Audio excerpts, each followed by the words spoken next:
Welcome to this webinar. We're just going to give it a minute for everyone to join. While we're waiting for everyone to join, you're welcome to drop in the chat where you are dialing in from and maybe what you're hoping to learn here today. I see the numbers are growing very quickly, so this is great. Dallas, Texas, Chicago, New York. Okay, a lot of people from, oh wow, a lot of people from a lot of different places. I can't follow every location. Wow. Welcome everybody. Super happy to see so many people joining and interested in this very important topic. All right. Well, I think I'm going to kick it off. Welcome, everybody. My name is Helena Brandist. I'm a marketing specialist here at Booking for Business. Welcome to the Business Travel Safety webinar. This webinar is a collaboration between Booking.com for Business and International SOS. We have quite a varied audience, so we decided to do a bit of an intro about who we are and how this collaboration came about. So Booking.com for Business is a leading business travel platform that offers hassle-free business travel management for SMEs at no extra cost. So we offer a wide range of accommodation, flights, and rental cars. It's free to use, and we work with the same genius level rewards program as Booking.com, as many of you probably know, called Genius. We also offer free 24/7 travel support. We are quite intuitive to use, and we help you take care of your employees and colleagues, which is basically why we're all here today. We also offer flexible payment option, and as I mentioned, the tool is quite intuitive, so you can self-on board quite easily. Finally, we have a partner marketplace where we team up with different companies to make your business travel even smoother, faster, and better overall. And that's how International SOS and we collaborate. So International SOS, I know a lot of people here know what it is, but those who do not know, International SOS is a global leader in health and security risk management, providing 24/7 worldwide assistance for health, security, and travel emergencies to protect employees of client organizations and international assignees. And today we're joined by Andrew Miller, VP of Partnerships at International SOS, and Tyler Hosford, Security Director there. Welcome, Tyler and Andrew. Before I hand it over to you, I just wanted to say a couple of practical things about this webinar. Just a reminder for Booking.com for business users, this is an educational webinar, so we will not be able to answer customer support or customer success questions here, but I'm joined by my colleagues Malin and Bahara, who you'll see in the chat. Malin is our customer success manager and Bahara is our marketing specialist. They'll be able to direct you to the right place where you can ask your questions. Also, please feel free to chat in the chat about what you're hearing or just chat to one another. But we will keep some time for questions for later. And for that, you can use the Q&A function at the bottom of your screen. And we'll save some time for that at the end of the webinar. And hopefully we'll be able to answer as many questions as we can. Also, we're recording this session, so you'll be able to listen to it again and share it with your colleagues and friends from tomorrow on. So without further ado, Andrew, Tyler, take it away. I'm going to stop sharing my screen. Yep, thanks, Helena, and good morning, good afternoon, good evening to everyone who has joined this webinar.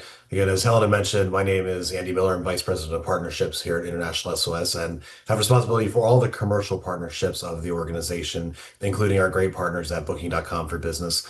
Also joined here by Tyler Hosford, our Senior Security Director, and I'm going to open up some slides here. Tyler's just going to start by kicking off this session and talking about some really important topics that we're seeing within our clients particularly around, what is the current risk profile? What's the new reality of travel risk?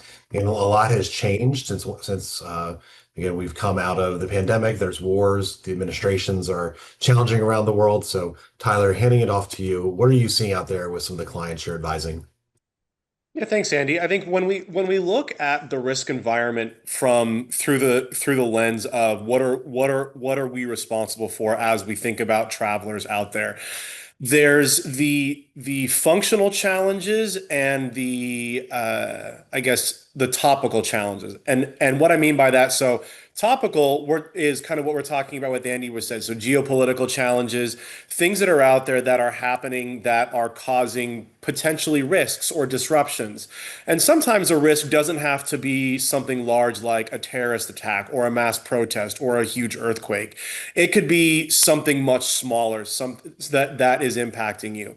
The functional challenges are some of these things that are increasing, such as changes in visa restrictions, changes in what do we need to carry with us when we are traveling. And so the line between them is gray, but really what we're saying is that as business travel continues to ramp up, we're squarely through the weird glitch of the COVID era where business travel is now back and people are realizing that while virtual can be very productive, there's no substitute for face-to-face travel. And so we're looking at things like a very unstable geopolitical world where companies and business travelers just have to react to what is happening. We have to look at the news of the day and then say, do I choose to continue traveling or not? We have to look at increases in natural disasters. We're seeing typhoons and hurricanes and wildfires be stronger and more frequent. I myself am based in Southern California, where we had a very strong reminder of the increase in the strength of wildfires. We've seen major storms that have caused catastrophic flooding and wind damage around the world. These are things that are going to continue happening. How do we as business travelers make sure that we're prepared to face them, prepared to approach them, and prepared to make changes when necessary?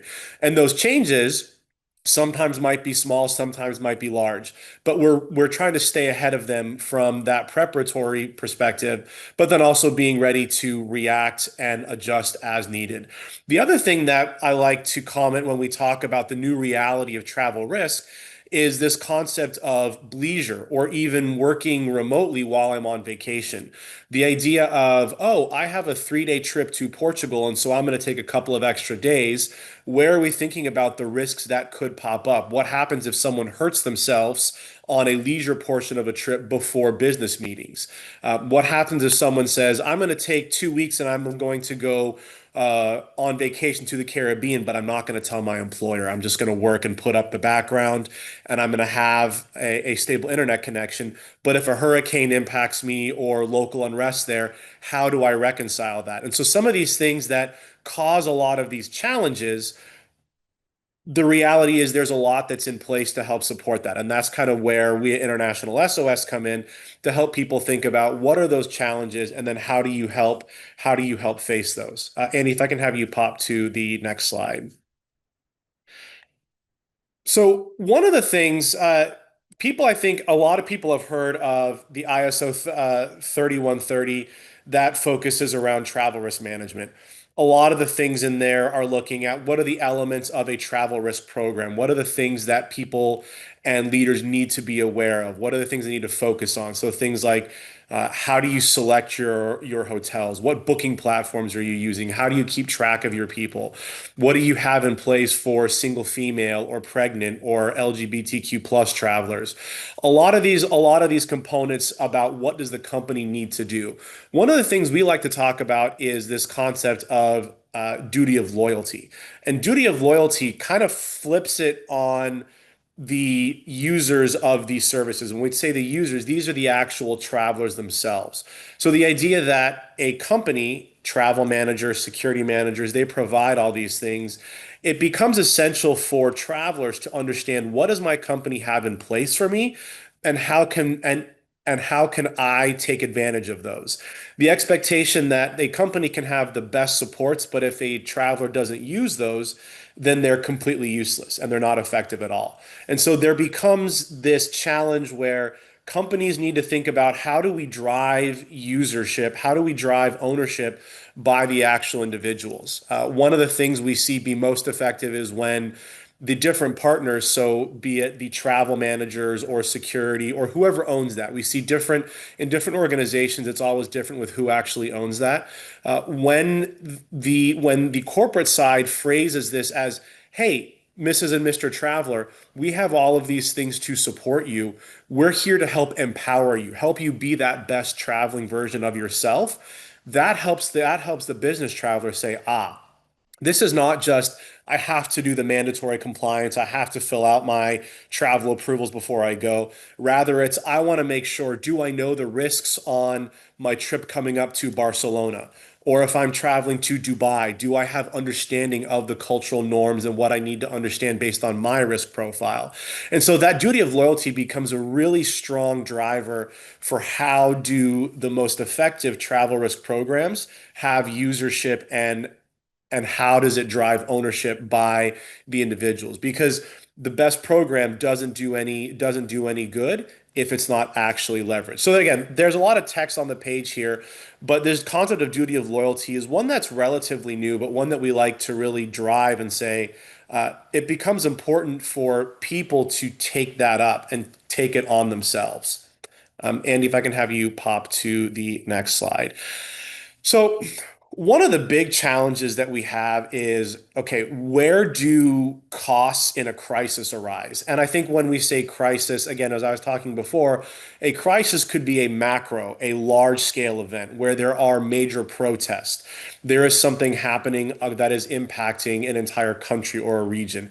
But sometimes a crisis can just be a small thing. A crisis can be something like a reputational crisis where there's a particular company that, because of activist investors and shareholders, or because of social media pressure, there's something that's happening to a company. And so the crisis can be a little bit more micro, or it can be something as small as I had my purse stolen or I had my wallet stolen. That's still a crisis. It's a one, two, maybe three-person crisis, but it is still a crisis. So we like to think about where do these costs pop up? Because when we look at prevention and how do we prepare for that, it's always the question of, well, of course you want to protect our people, but what is the cost of that? And making sure that we're being responsible. So if you think about the organizational preparedness, again, there's the old adage where if you fail to plan, you plan to fail. And so making sure that we have those plans in place. The plans don't need to be concrete with every single step laid out. Sometimes when we over prepare, we get too rigid and we're not flexible for how can we think about it. But we want to think about effective preparation, and that's where we go into that travel preparation. How are we preparing our travelers? How are we notifying them of what is happening, where they are going? How are we thinking about the risks that could come up? And this is one where I mentioned the individual risk profile. This becomes a really important component for preparing our travelers. People thinking about what is in your risk profile. So again, when I'm traveling somewhere, I think about where has Tyler traveled before? What languages do I speak? Where am I comfortable? And if I go somewhere that's different, I'm going to be very out of my element and it's going to increase my risks. And so ensuring that a company can prepare me for what am I going to face with that, because that's going to mitigate some of the challenges and ultimately reduce the costs. If I know what is the medical situation in a particular country, let's say I have diabetes and I'm a diabetic, understanding where can I get insulin if I need it? Where do I have to go if I go into diabetic shock? What are those things that can help prepare me so that I'm taking advantage of my insurance and those things that are in place? And that's where we get at that during travel portion. Crazy things are going to happen if you're on a business trip and mass protests pop up. As we get into November and December, the Christmas markets in Europe are a very popular destination. Anybody on a business trip in parts of Europe is going to want to go and visit those markets. They're festive, they're fun. It's fun to go out there. Inevitably, every year, there's almost always a major security event at one of those Christmas markets. It's unfortunate, but it's the reality. So when people are traveling, if something happens, how can we help contain some of those costs? And we don't want to think about it in terms of well, what is the cost? And we want to make sure people stay safe. But if we can get them the right information, we can make sure that information is flowing to them during a crisis, then those travelers can make the right decisions for themselves. They can help get themselves to safety, making sure that we're keeping our people safe. Um, After the trip, a lot of people think once they get back, oh, I'm safe. Okay, we're all in the clear, no problems. And as I talk about this, I don't want to make it sound like there's always a crisis on every single business trip. 99% of business trips go off with no problems at all. But when those things do go wrong, after the trip, we want to think about what does the ongoing support look like. Let's say somebody experienced a security event and they get home after their trip. Making sure that we're getting them the right support if they need to talk to somebody to process what happened. Let's say they had a laptop stolen. They get back. How are we replacing that? How are we making sure that we're clearing any of the old data off of their stolen laptop? We're covering a lot of those things. So that after the trip, the support doesn't just end when the trip finishes. There is the after action, which leads into that kind of review and audit. After actions are fantastic. We have to do them. The thing that I always encourage people to do after there's been a situation, whether it's a macro crisis and how do we respond to it, or it's a micro, something that only impacted one or two individuals, let's look at what we call near misses. Think back to your time as a travel manager, whatever your role is. Has there ever been a time where you say, boy, we got really lucky? That could have been a disaster if something else had happened. Take 5, 10 minutes and pull on that thread. Think about what if that had happened? How are you as an organization prepared for that? Because those near misses, those are the things that in the future could become actual crises. And so making sure that you're prepared with that. And that's where we get into the review and the audit. What are those near misses? What almost happened? What didn't happen, thankfully, but we were close to? And then thinking about what are the policies we have, what are the procedures, and that leads back into that organizational preparedness. We're thinking about how are we preparing as an organization. We're looking at, okay, what went wrong, what didn't go wrong, what was successful. We're constantly trying to empower our travelers, helping them feel strong, feel protected, being, again, what I said before, that best traveling version of themselves. Ultimately, there are lots of costs out there. Fortunately, there's also a lot of programs in place to help mitigate a lot of those costs. That's where my colleague Andy is going to talk a little bit about the insurance world. How does that offset some of the crises costs that will pop up? Yeah, and thanks, Tyler. Again, great review of those 5 stages of travel risk there. What I want to point out is if you're thinking about the costs that are potentially covered by insurance, only one of those 5 boxes is going to have a cost that's covered by insurance, right? So we often hear our clients say, well, I have insurance for that. We have insurance. Why do we need these other services? Why do we need to go through the review that Tyler just spoke to? Why do we need to put these preventative services in place? Why do we need to do after action reports? I have insurance. Well, the reality is, yes, insurance and business travel insurance is incredibly important. It is a must have, but insurance alone is not enough. The insurance will provide the economic protection to your organization, but it does not provide the people protection. That's where the assistance comes in, and that's where the overall holistic travel risk program that your organization will build comes into play. Again, having insurance, super important.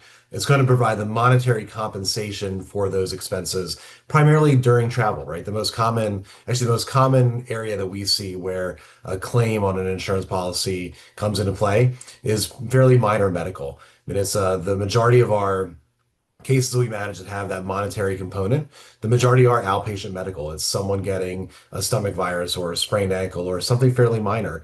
Not to say that we don't see medical and security evacuations, we see those every day as well, but only about 2 to 3% of our overall cases actually are medical and security evacuation. Only about 20% of our cases actually incur a cost. That other 80-ish percent, those are all the things that Tyler was speaking of, the preventative calls, calling and asking, hey, I'm on this medication.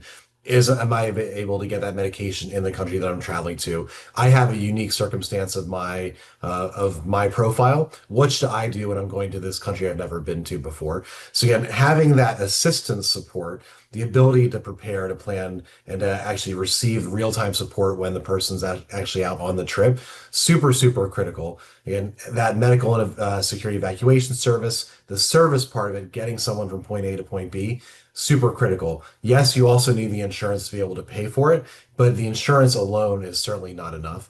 The other question that we often see from our clients is, okay, we know that we need insurance. What type of insurances do we need? I would say the most common, and if you're in the travel industry and you're the travel buyer, ask the questions internally. Say, what policies do we have? Talk to your risk department, talk to your HR department. Primarily, it's going to be a business travel accident policy, potentially a foreign voluntary workers' compensation policy, potentially an expatriate policy. All of those types of insurance policies can be worked together into your overall travel risk program. So the way that International SOS does this, we call it a direct billing agreement, where we have a tri-party relationship with every major insurance carrier really in the world. What does that mean for our clients? And really, again, think about these as you're building out your travel risk profile. We're matching up the potential insurance policies to the services that we provide. So if our client has 4 or 5 insurance policies around the world providing the financial support for their employees for medical and security incidents, that employee doesn't need to know, hey, for this incident, I call one number, for this incident, I call a different number. They all call International SOS. We manage whatever that case might be for them, and then we work directly with their insurer to integrate those claims processing. So for that employer, you don't need to worry about the admin of managing your insurance claims. For the employee, they have a simple one number to call. Everything's taken care of. So again, having that insurance piece of it fully integrated into your program is super key. And that's where if you're working with an insurance broker, they can help. A lot of my role here at International SOS is helping our clients navigate how do you integrate your various insurance policies into the International SOS program. Really, a lot of it, again, as Tyler mentioned, it's that internal preparation. It's talking to your other stakeholders within your organization, finding out what you have in place, and making sure all of those pieces that you do have are fully integrated in together. Which then kind of leads into Tyler. What does the framework look like? So I would imagine we have just under 300 participants here on the call today. A lot of them are probably thinking, all right, that sounds great. So how do I do it? Like, what do I actually need to put into place a travel risk management program? Right, exactly. And so again, a travel risk management program, uh, there's no one that is perfect, and it's going to look very different for each organization. And so again, when we look at this kind of what's going into it, so we start trying to, okay, the communication consultation, discussing with all of the different stakeholders around the organization, what do you think needs to go into that? Discussing with the finance department. Nobody likes to engage the bean counters because they say we can't do this because it costs too much. But at the end of the day, we need to have the input from finance about what role does cost play. Talking with human resources, what role does HR play? Getting that input from all those people, bringing that in. You see that on the left. Okay, what's the context that we're coming in? And then we have this risk management framework where we want to think about how are we identifying, analyzing, evaluating, and then treating that risk. What do we mean by that? We're thinking about how are we identifying the risks out there? So, what are the tools that we have available to ensure that we know the landscape of risk for our people? And again, risk, medical and security risk, those are the terms that we use, but the reality is, it's really anything that stands in the way of your travelers being able to do their job. That is a risk. And do we understand what is the landscape of those risks? Then, when we do the analysis and the evaluation, we're thinking about, okay, what are the steps that we can take? What are the risks that we care more or less about? Not to say that not all problems are important, but there are some that are going to have a larger impact on our travelers than others. And so we're thinking about, okay, what are the high risk, high impact? If you think of a simple box as far as what is the likelihood that it could happen compared with the impact that it could have on our people. We want to spend more of our time thinking about the high likely, high impact on our people. And so those are the ones where we want to focus our time. We want to look at the other ones as well, but when we think about what's going to take more time, we do want to make sure that we are looking at that. One component, and we actually had a question in the chat about the emotional support component.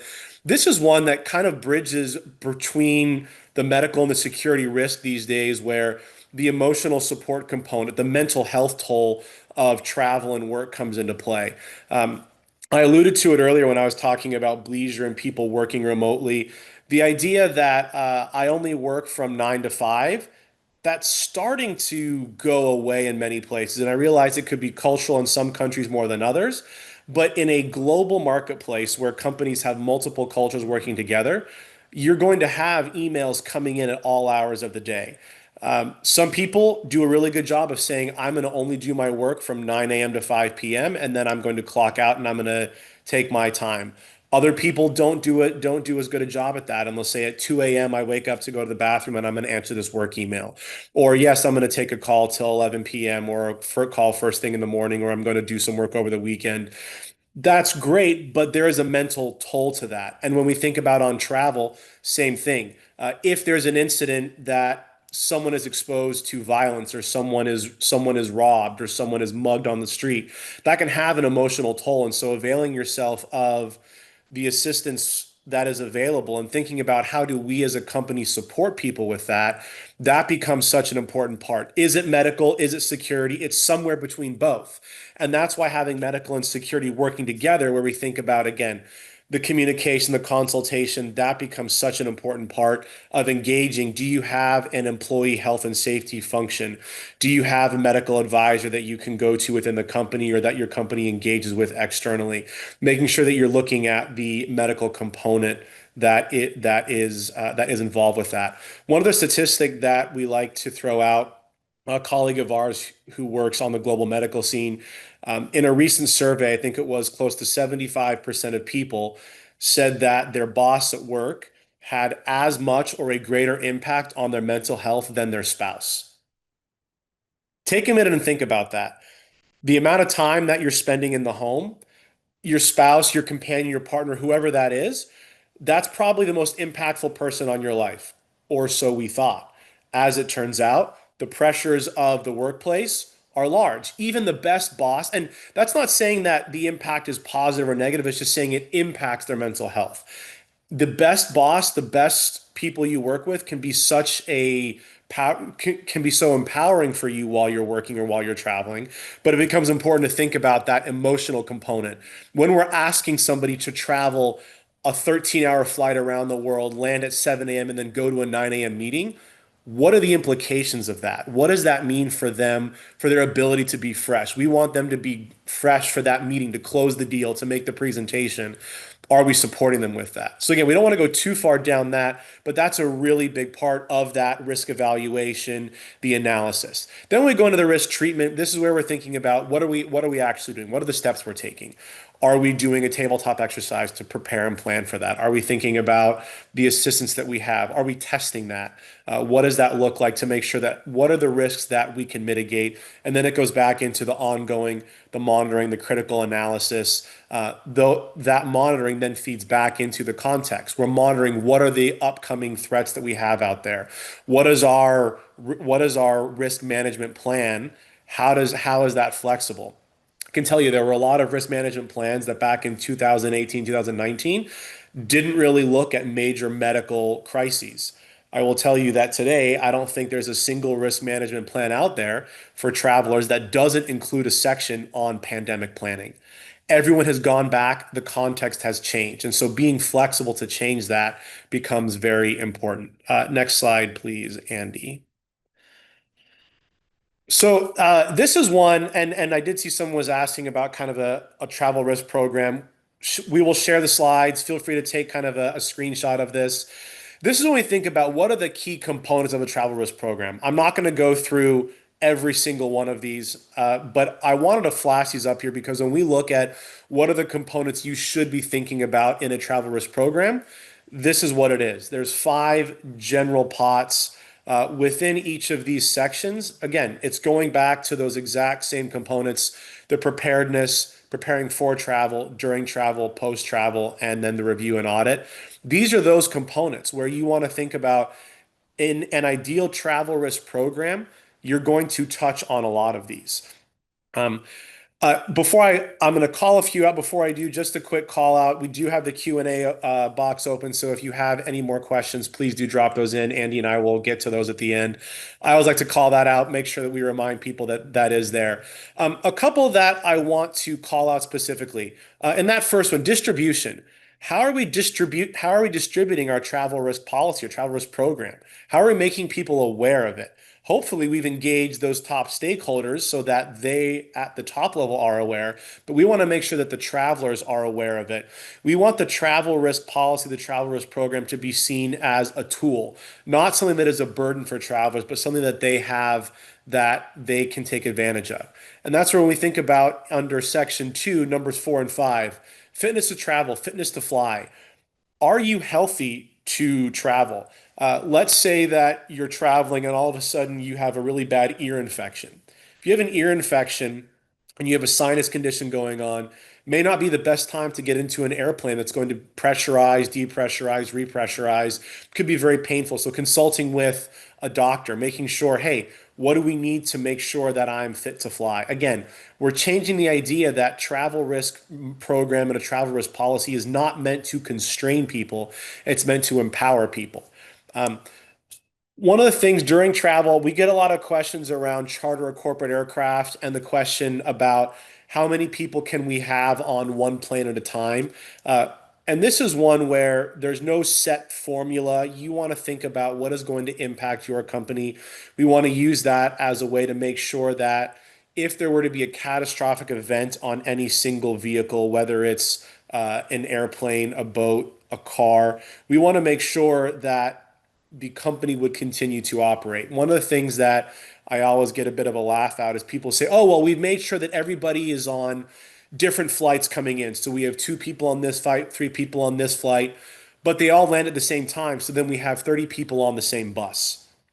Statistically, road travel is the most dangerous part of any trip. So if you have taken the step to have everybody on different flights, that's a great first step. But if you then put them on the exact same bus, you then increase that risk. And so you want to think about start to finish.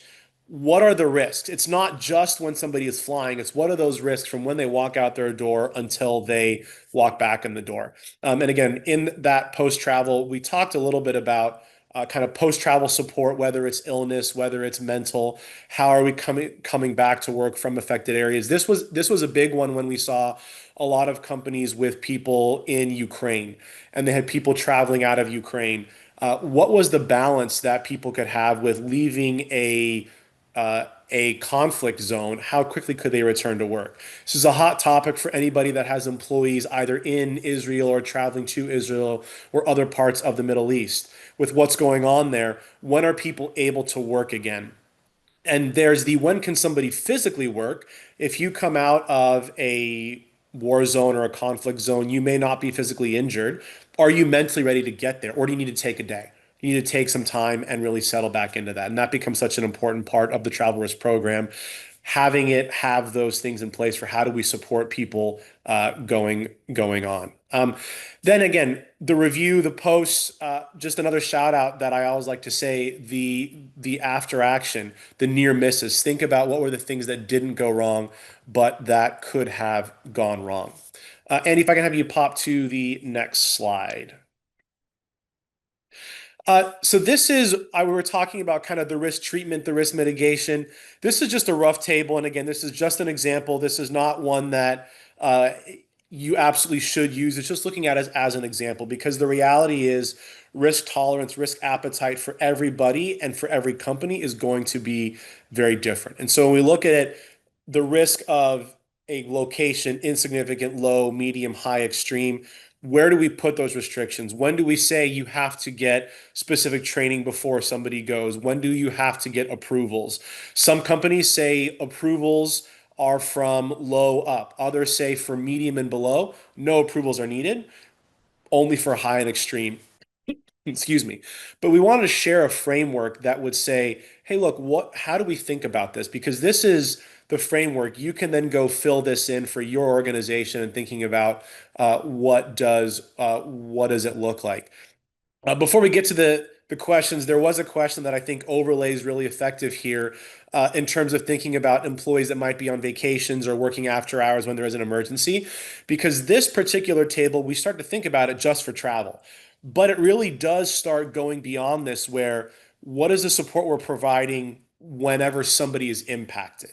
And thinking about it from risk to all travelers or to all employees, not just to those that are specifically on business travel. And so, if you're saying if somebody is going to go to a high risk location, you can't tell somebody they can't go there on their personal travel. But if they say, hey, I'm going to go on a high risk, high adventure vacation, can you provide them an e-learning or some training before they go? There's no cost to the company. It's part of your e-learning that you have, supporting them with that. And so thinking about that as one aspect. We'll touch more on that question in the Q&A, but I wanted to touch on that because that does become a vital component here as we're thinking about this preparing for travel. So I do want to pause here, and I think let's shift and take some of the questions because I do see we've had a few, and then we can come back and Andy and I can kind of close out with some final thoughts. Andy, if you don't mind, I'll just continue with that question that was around how do we think about employees on vacations and after hours because I think it's a good segue. Um, this is a question we get a lot, and there's no right or wrong answer for when somebody truly is on personal travel. It's really at the discretion of the company, and we see companies deal with it in different ways. Some will say you're on personal travel, that's your time. Most these days will say we're happy to support you with any information, with any support. So providing information about who could you go to if you need secure transportation, providing information about where can you go to for medical support. We are increasingly seeing more and more companies are providing actual assistance, whether it's security or medical, to people on leisure travel because they recognize having our people stuck somewhere on personal travel, that's not good for business. We want to be seen as a company that is proactive and takes care of our people, but if we have this person who provides this vital function to the company, if they're stuck in this location because of a natural disaster, that's bad for business. We want to support getting them back to work. So it's one where there's no right answer. You want to think about what aligns with your corporate culture because that's a very important part of making sure that people understand how is my company going to support me. And Tyler, if I can add to that from an Please. insurance perspective, most business travel insurance policies include what they call a personal deviation coverage, meaning if you were on a business trip and then you took a couple of days for a leisure add-on, that would be covered. What's not covered is a pure leisure trip, right? So I think there's some misconception that, hey, I'm on vacation. My health insurance that I have here in my home country is going to cover me outside of my home country. In most cases, that is not the case. In most cases, the corporate insurance will not cover you and your domestic health insurance will not cover you. So that's where having that conversation with your employees or giving them a resource here when you're on leisure, here's a per trip travel insurance policy that you can buy. I think in the West, often there are the thought of travel insurance is just for trip cancellation, the cost of that trip. Yes, that is a component, but equally important is what are you going to do if you have a medical emergency in a foreign country where you don't have health insurance? And that could be, and even though the majority of those are low, we certainly see cases that are even into the six figures and above. So again, adding that insurance component to the leisure is certainly important as well. Yeah, communication is important. People know that their company is not going to cover every single thing. And we see this a lot with evacuations, where people will say, well, if I'm based somewhere, are you going to help evacuate my pet? Are you going to help evacuate my mother's or my spouse's mother who lives with us? There's no right or wrong answer, but you want to have a policy and communicate it. Let people know so that they know what to expect. What you don't want is someone who says, "Oh, my company has me on an assignment. Of course, they're going to take care of me start to finish and all my family." That may not be the case. You don't want to have a disgruntled employee during a crisis face that. We had a question about when scheduling a corporate event, where is the best place to check for any planned or known events that may be taking place around the planned location? This is a great question because you don't want to have an event that even if it's a small event or a large event, you want to make sure that you're setting yourself up for success. Um, for instance, having large scale events in Florida in September, October, in the middle of hurricane season, it's doable, but you run the risk of a major hurricane.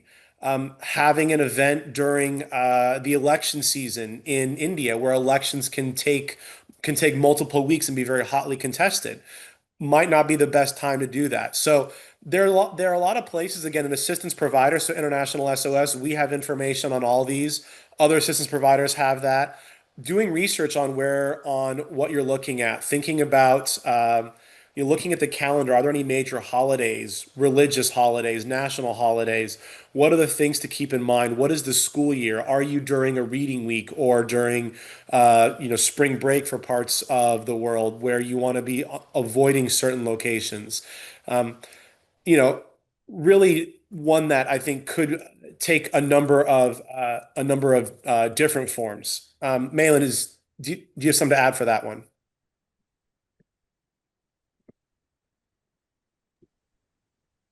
Sorry, can you repeat that one more time? Oh, sorry. I thought I saw in there that you had something to add. I was just reading the prompt box wrong. I'm sorry about that. No worries. Don't worry about that. Yeah, but so I think the point is there are lots of sources, and you want to be consulting multiple sources for that to make sure that you're aware of what is going on somewhere. Andy, probably not a huge insurance component to that one. No, not at all. Okay. We had a question. Do you have any recommendations for sources to help us identify risks with using private charters or smaller international airlines? This is one. There are a couple of different tools. So, we maintain a tool called the Airline Safety Report. Other providers have similar ones where you're looking at information out there, but oftentimes when you get with smaller ones, it's this balance of if I have somebody who has to fly to a remote location in Bangladesh, there might only be one airline that flies there. It might be rated as a risky airline. As we've said, road travel is statistically one of the highest chances for injury during a business trip. So you sometimes have to weigh this. Would I rather my traveler be driving on not good roads through very rural areas in a developing country, or would I rather them fly on an airline that may not be the best safety record, but is still pretty good? And this is where we think about the risk between the value of having somebody go there or not. Um, you can look at flight data and you can look at places like Cirium that maintains information on incidents and accidents. Andy, do insurance companies maintain information on airlines like that? So on the incidents, yes, you certainly could have some view on the actual cost of those. But I think to the point of the question, the insurance would be a secondary component of this, right? Sure. It wouldn't be a primary source. Again, as we talked about in the insurance, that stuff's the back end will pay the claim. But having a resource like Tyler's talking to up front that helps you make that decision before the trip is super critical. Sure. Okay. So we had a question around effective communications. How do you make sure that business travelers or all employees can use this information so that it doesn't feel like a burden? Again, this is where I go back. You have to really, this is not going to happen overnight. You have to build that over time. You have to build the relationship, help people understand we're here to support you. If you have a travel or a benefits fair, helping people understand if you have things that are covered under that kind of personal component Andy was talking about, or even if it's not covered, is there the ability to purchase personal coverage for a trip? Again, as I was saying, oftentimes assistance providers' information is always included. And so helping people know, hey, if you're on a personal travel, you can use the International SOS resources for information. The assistance, where there might be an extra cost, you can't bleed into that, but information is always free. And so taking advantage of that, so you help build that mindset of we in travel are here to support you. We're here to help you feel empowered. When we use that as the mindset, that's what I've seen be the most effective. But it's no single one thing. It takes time to really change that corporate culture. Which leads into the next. We had a couple of questions around trainings where we refer to training. There's an annual training referred to on the charter. What do we cover in a traveler training? So there are there are three types of training. The first is kind of a policy training, and this is where we want to make sure people understand the policy. The second is a general safety or security awareness training. These are general tips for security, regardless of where you're going. It These are just travel tips. How do you be an empowered traveler? Those first two would be great to cover in an annual training. Something that you say, hey, once a year, we want you to do this so that you're aware of what are the latest threats we're seeing. What are the latest scams we're seeing that are impacting travelers? What are the updates to our travel risk program, our insurance program? Keeping those as part of that annual. Then there are destination specific trainings, and this is where, let's say you have a trip to um, let's say you have a trip to Israel right now. Are there specific things you need to be aware of for what is going on in the region? What are the things to be aware of locally? Let's say you have a trip to Hong Kong during typhoon season. Maybe you want to help people be aware of what is going on there. Let's say you're going to a very remote part of Indonesia. Are there medical concerns to be aware? So this is where you have those location specific where if something is in that, usually higher extreme, sometimes medium, and again, it could be medical or security. We see many instances where security risk might be low, but medical risk is high, or vice versa. Usually, if there is anything in that higher extreme, that then triggers you want to have a location training. It might just be a 10-minute module that's recorded, or if you're going to have a large meeting, you might say, let's have somebody come in and conduct a group training that we record for all 10 people that are attending. So, really having that incorporated around what are the location specific incidents that you might need to be aware of, as well as some cultural norms. Cultural understanding and cultural norms, that goes a long way towards helping really diffuse a situation and helping people be better travelers, and really helps preempt some security situations when people can just be culturally savvy and aware of where they are going. Andy, is there anything from that insurance component that becomes part of annual trainings?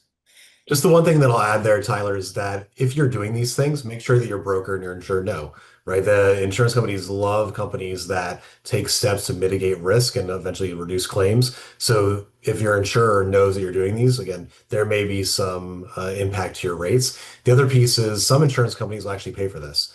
Right. So there are partners that we have that have what they call a risk mitigation allowance that is a percentage that they'll actually contribute toward these trainings and the risk mitigation, again, with the ultimate goal of reducing your claims.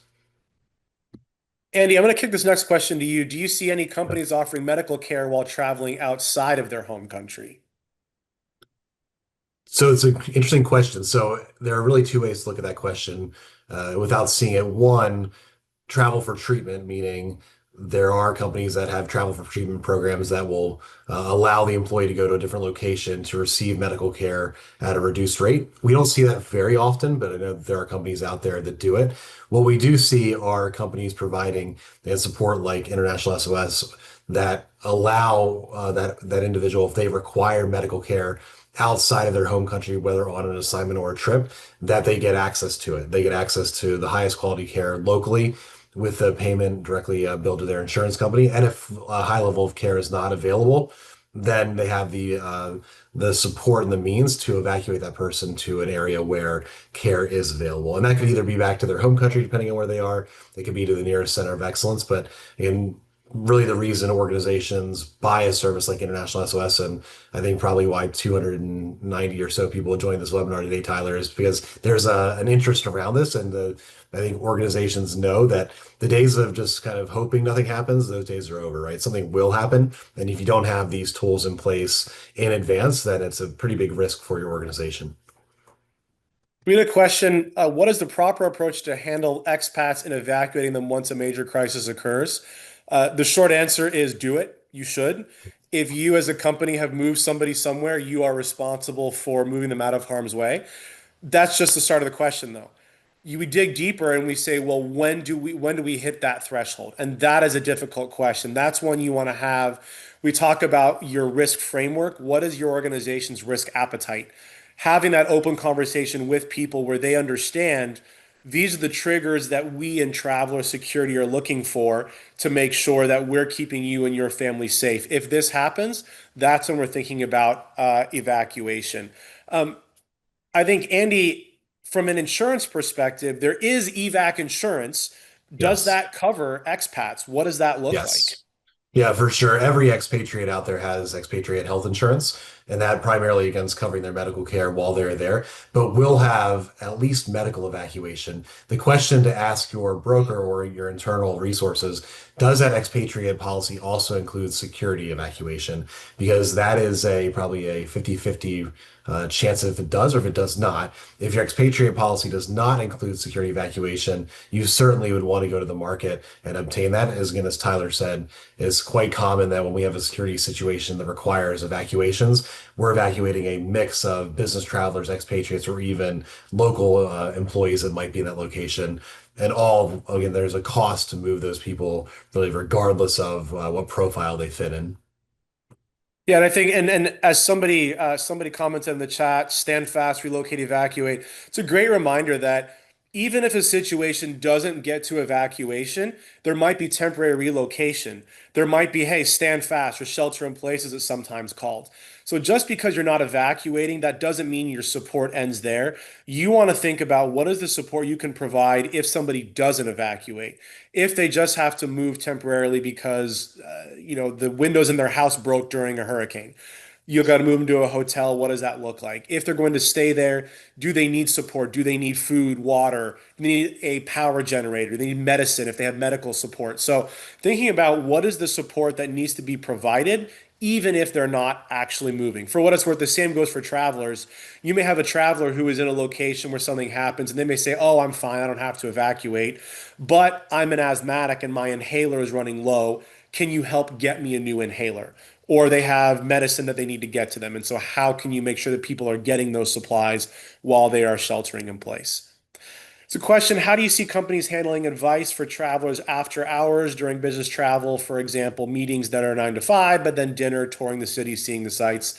I'll also expand that to advice and assistance. The reality is when somebody's on business travel, the responsibility for the company is to support them for that entire trip. Um, we talked about what happens if somebody extends their trip, and that is a gray area. A lot of, and Andy can, I think, talk about where do policies extend, what do they or don't they cover. If it's a proper business trip, though, even if you're at a work dinner after hours, or if you're at a bar after the work dinner, after the event, after hours, the reality is the company is still responsible there. And goes back to that duty of loyalty. We expect our travelers to be responsible, to not get too belligerent, not drink too much, not be too irresponsible while they are on the company's time and dime. That becomes an important kind of duty of care and duty of loyalty. And the insurance kind of aspects of, hey, I'm taking a couple extra days from my definitely work trip. Yeah, and I think the other piece of that, Tyler, is just take a look at your exclusions on your policies. I mean, some still do exclude injuries that are tied to intoxication, right? So if you are out having a few drinks after your dinner and something is a direct impact of those drinks, they might not cover that claim.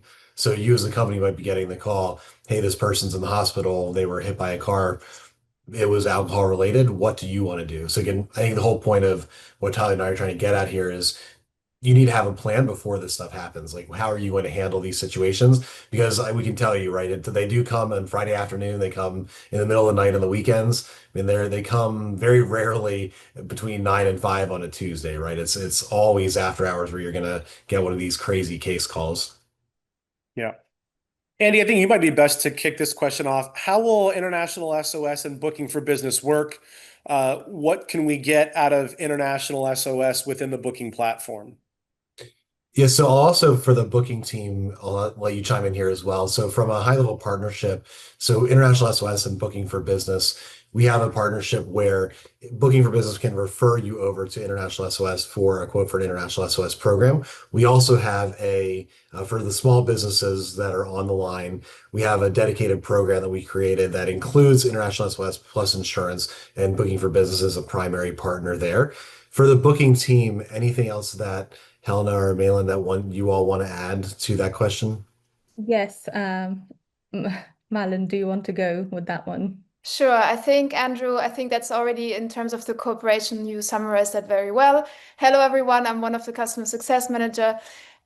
We, of course, at Booking.com for Business also want to offer you something in terms of duty of care. So what we have is a travel activity map. It's not connected to International SOS, but you will be able to see exactly where your travelers are if you have been making a booking through Booking.com for Business. So in terms something happens, you will always see immediately like who's traveling where on that kind of activity map. Yeah, I think that's basically it. If you have questions about that, you're really welcome to reach out to us, and I'm happy to show you how that actually would look like. Thank you, Great. Malin. Also, about our partnership, we'll share more details about it in the email that will be sent out tomorrow, so you can find out more about how we work together. That's great. Thank you all for those questions. Those were really good questions. We covered a lot of different areas. Really appreciate. Always good to see when people are engaged in asking those questions. So we have just a few minutes left. I think I'll leave my kind of closing thought, and then I'll let Andy leave with his. The one thing I always like to close these with is I always say travel is inherently awesome, and we get to be in the business of helping people travel. I always tell people when I do these sessions, I say, think back to your very first work trip as an employee. You're 22 years old, fresh out of university, and you say, wait, someone's going to pay for my flight, my hotel, my meal, maybe a beer or two.